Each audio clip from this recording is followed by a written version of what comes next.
we are one of the national leaders in how we think about community television. So public access was actually created in 1984, so we're in our 34th year. We'll soon turn 35. And the legacy work that we are still doing is that we run cable channels. We run community-based cable channels here in Brookline. There's 1,500 stations like us around the country. San Francisco has one, BAVAC, Boston has one, Cambridge has one, Somerville has one. We have 200 just in the state of Massachusetts alone, which is pretty amazing. And we have the highest dense population of public access TV stations around the country in Massachusetts. So one of the challenges is that we are actually constantly under attack because our funding mechanism is dependent on the 1984 Cable Act, which Congress thankfully passed, which gave each community a mechanism to be able to support that local community television station. So in 1984, all these media centers started up, TV stations started up, people could come in, anyone can come in. You could be a Boston resident, come in, become a member, Brookline resident. You can make any TV show, any YouTube show you want. We do not censor you. There are two parameters, just like the FCC has for other cable TV stations, but you can pretty much do anything you want. And we do not censor you. We do not take you off the air. You could have bad audio. We still put you on the air, unfortunately. But that's what it is to me, to be a public access television station, is to give people unfettered, uncensored, free speech on the public airwaves. And the reason that Congress got that funding is because cable companies were coming in and they were building their infrastructure, their private infrastructure on top of our public right-of-way, right? We own the streets, we own the easements, we own the land, and it was causing traffic hassles, and they were digging things up. And so that mechanism that funded us 35 years ago is still in place today, except it might not be. So we're going to send out an alert. I think Boston VR has already sent it out, but maybe you guys could send it out to the group that signed up tonight. We would love it if before Thursday you would even just submit a paragraph to the FCC saying, we think that public access television, community media, and really innovative centers like Brookline Interactive Group, if you want to, are supporting free speech, are making sure that cable companies don't come in and take our public right away and use it for corporate profit. We think that they should be paying rent. They really should. Unfortunately, they want to make all of the services they give us, including the cable television channels, fee-based services that we have to pay them for, and we don't think that's right. So that's my quick pitch, to write just a little action letter before Thursday to tell the FCC. And some of you may be like, well, I did that for net neutrality, and there were all those fake comments. Yes, it's awful. However, we're going to sue them. We already know we're going to sue them, right? Because it's poorly written, and it's totally from the mouth of the cable companies. So we're going to sue them, and any comments that you say in support of community media could be part of that citizen action lawsuit. So I really want to encourage you not to just think that it's going to stop at the FCC. This is a long battle that we're going to be in. Here at Big, we could lose probably at least half of our funding, which would mean that we can't do events like this. And so please help support us in that way. Okay, so 4 years ago, I'm from Maine originally. I'm from a town of 400 people in Western Maine. I didn't have a TV until I was 16. I'm one of those people you can put in VR and I freak out every time because it's so real for me. I didn't have that kind of visual stimulation that a lot of you folks had having a TV. So it's really fun. Somebody sent me a video just this morning from the Dev Jam on Saturday where I was freaking out, playing Ready Player One and screaming, and they're just like, haven't you done VR before? Every time. I've literally crawled under the desk doing the Star Wars game because somehow that audio is just really pretty poignant for me. So I should be in a group for testing, actually. But we started the Public VR Lab because I spent 25 years out in California, in Santa Cruz, California. We had really great community media ecosystem out there. Most of us had whole counties that we were making sure that there was government transparency. We put 7 hours of government meetings online and on the cable channels. We were doing that in California, and the cable companies passed legislation and we lost all of our funding all of a sudden. And so we had to think really differently. So I had to kind of think not like a public access TV station anymore and try to think, how are we going to be relevant in 2013, 2012 when this was happening in California? We lost 50 stations in 1 year in California, all shut down. No more public voice, no more free speech anymore. No more quirky, really interesting public access TV shows. So when I got here and I realized how much money there was in Massachusetts, we still had funding here, thank God. And so I decided that we should look for ways we could be reinventing the model, reinventing what we do, and bringing the same kind of accessibility to the public airwaves, to equipment, to training programs, to bring that accessibility into the VR/AR space. And so we did that. I have some really wonderful board members. One of whom is here right now, Lori Landay, who is a professor at Berkeley College of Music as well, but is also on our board, who have allowed us to kind of take that vision of what would we be if we weren't a cable channel, and how could we take that accessibility into the VR/AR space. So we've done that. We've been around four years now, which is crazy. And we are also building a new field for community-based VR. We want the new industry to value accessibility, to value digital inclusion, so to make sure everyone has opportunities in that space, make sure that underrepresented voices and diversity are part of this new movement that we're all part of in the emerging VR/XR world. And that's one thing I think public access has done all along, is make sure that underrepresented voices have a voice, because we can't all walk into PBS or NPR or NBC and get a television show or have a voice. So we've been doing that. Now we're doing it in the VR/AR space. So the problem that we're solving is that 30% of the US population will have VR devices by 2020, and they still will be unaffordable and inaccessible by the majority of the population. So we provide access, education, content, and equipment to community-based organizations, museums, local government, artists, and the public. Yeah. So we'll play a little video here. It'll play.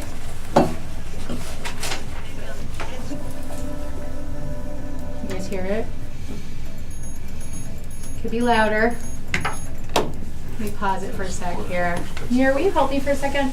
Just to get that audio. The keyboard is not popping up, and I don't know why. I think it's on the keyboard because he's got it plugged in.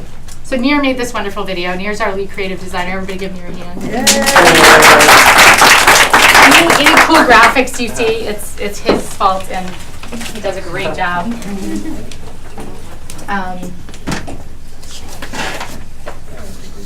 We're doing this. Okay, cool. Oh, sorry. Whoops. Where did you go? Let me go back. Whoops. Okay, let's try it now.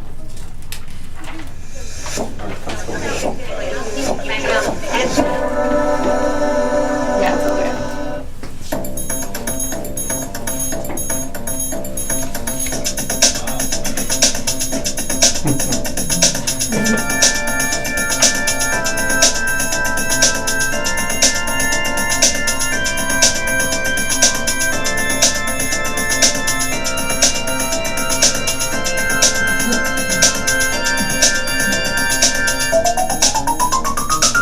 You actually did this at my wedding. So we have a 3D scan of me as the bride.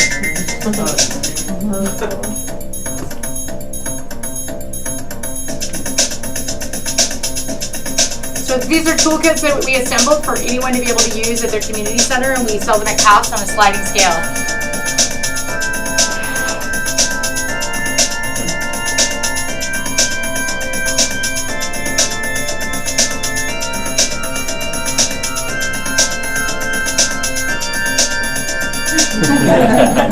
I say this is the highlight of my career. I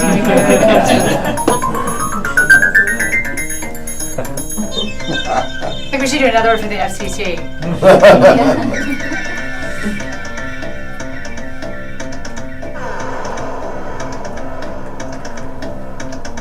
Some of you probably know Kathy and Chris. They're our A-frame experts.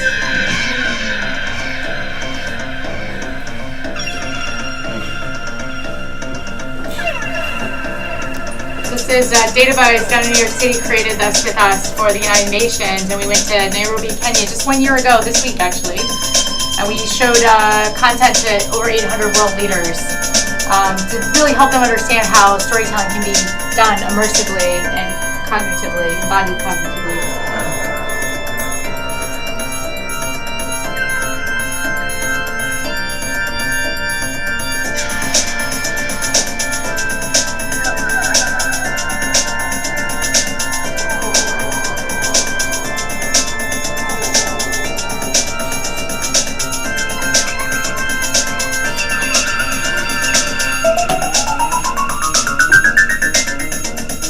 We were at the Women's March in 2017, and then the Boston Marathon, gathering stories in AR. And this is our current project. Some of you may have gotten a chance to see the 360 pieces that we created with the Boston Globe, and one of them is at the trauma unit for the Children's Hospital, actually. I don't know if you've seen that, Jeff.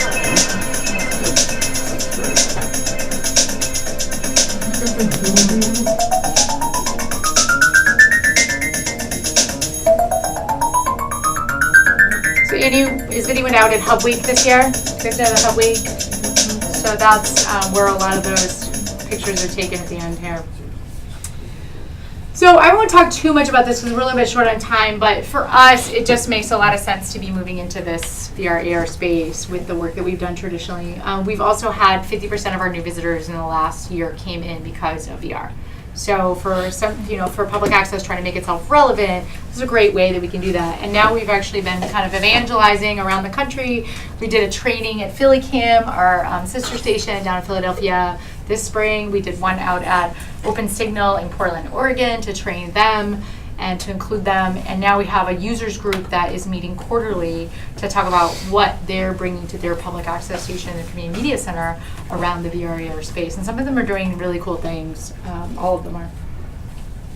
So these are some of the things. I just want to announce, we don't have like a logo, cool graphic yet, but Boston VR approached me, Jeff and Craig approached me about bringing their lending library of VR equipment to the public VR lab. So coming in 2019, we will have Boston VR's equipment available to all of you. You can come check it out. Do you want to say what some of those things, some of those pieces are? I know a HoloLens is probably one of the big exciting things. Yeah, we have not a lot yet. One HoloLens, one Vive, an Oculus. HoloLens, an Oculus Rift, 2 Vive trackers.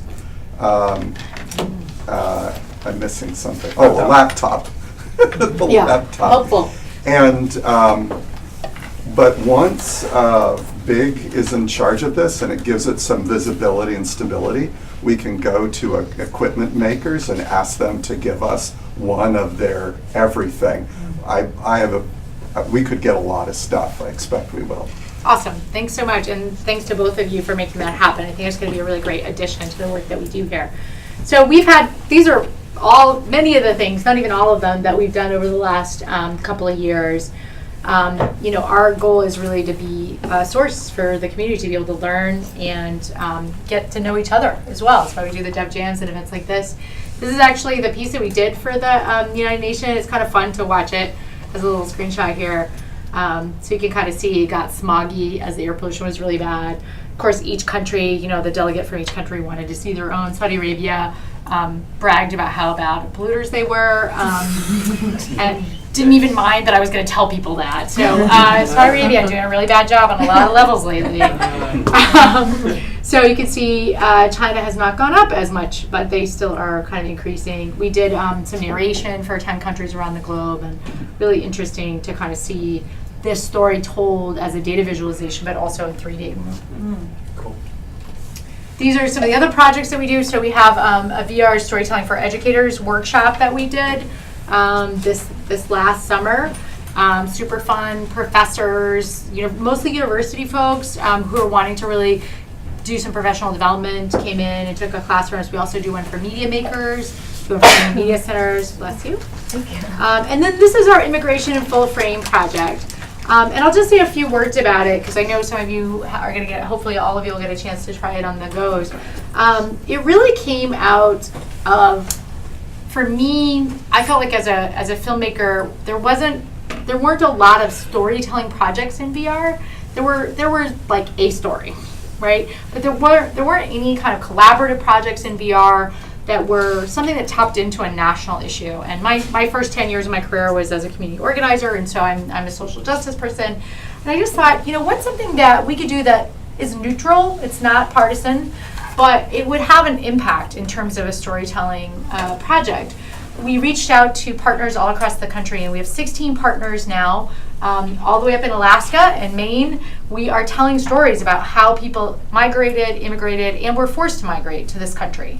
And the point is, when you go inside, eventually we'll have it in Unity, and you'll have a VR timeline.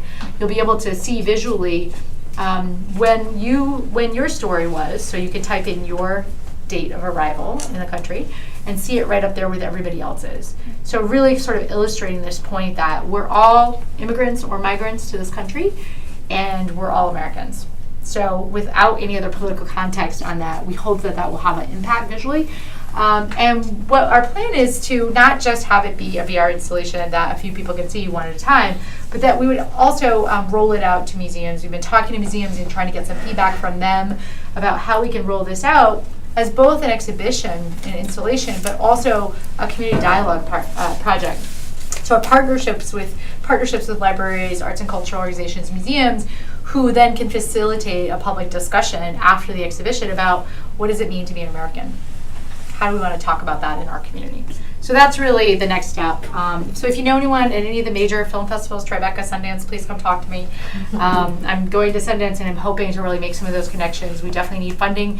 And we're also looking for a cohort group of Unity developers who can help work on that project. So if any of you are developers and you'd like to work on it, we'd love to have you. And if you have an interesting immigration story, which I'm sure everyone in this room does, please come talk to us about how your family arrived here, however they arrived. Should I add anything else, Mir? Does that pretty much cover it? Well, We're doing is a lot of fun. So just stand here in this studio, and it's like on the white screen, and you feel like a star for 15 minutes, and it's really fun. And we have some set questions that we ask you, but we also let you talk a little bit. Your scholarship program, can you talk about that? Oh, we're getting there. We're getting there. We're not there just yet. Okay. Nice. Marty, come on down. Thank you. Thanks for the softball. So I am really excited about this. And I'm going to tell the backstory, and then Marty's going to tell you a little bit about the program. Our mission here is to make sure that people have access. And as emerging media and tools became available, we wanted to make sure people had access. The problem is that access is not equitable, right? So people who had access to universities or who had money were the first to have VR and AR tools and to become content creators. We want to change that. We want to make sure that everyone has access. And so Marty came to me, I don't know, 6 months ago probably. Yeah, I think so. And he said, hey, I really like what you guys are doing. We'd known each other for a while. Do you want to go to yoga and then talk about a donation I want to make? And I was like, all right, yoga. Okay. And then what I realized today, someone told me, oh, yoga is the new golf. I'm trying to get play with that, so spread that. Yoga's the new golf. Instead of going out to golf with your colleagues, you should go do yoga.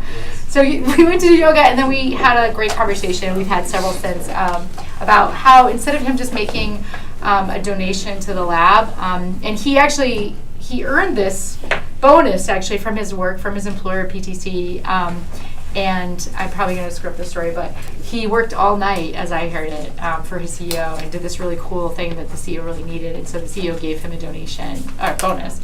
And then he's turning that donation into a donation for the Public VR Lab because he believes in our work, which is really, really awesome. So I didn't let him just write us a check. I'm not that kind of a person. I said, no, let's build something together. Let's build something that won't just have this one impact, but will actually extend your donation into multiple years and multiple layers. So we've built this, and we're really excited to announce it. And I'm going to let him talk about why he did it and why he wants to build this. So I feel very fortunate that I get to every day work on AR and VR stuff, and a lot of why I'm able to do that is because of the Boston AR community, because of people like Kathy, because of this meetup group.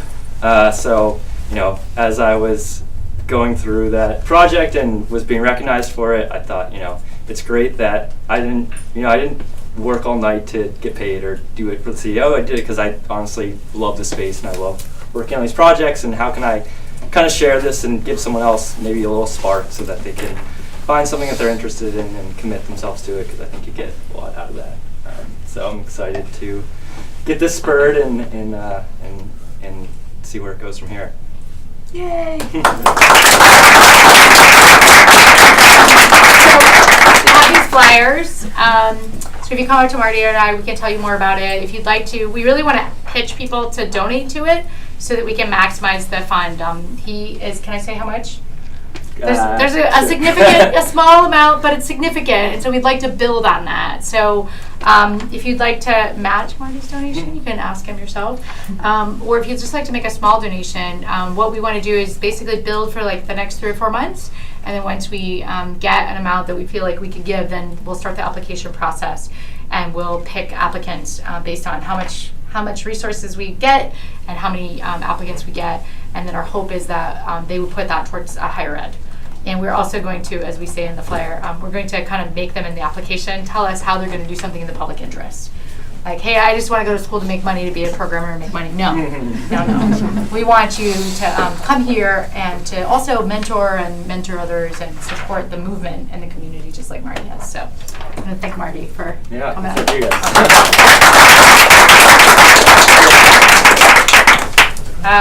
So that's what's happening. I just want to thank all of the wonderful partners that we have. You can see the community media folks that have gotten involved in the work that we do, and folks who have supported this field building effort of ours. And I want to really encourage you guys to join us to become part of the Public VR Lab. We are moving to a membership fee this year, so you can make a donation now and get a membership for free, if you will.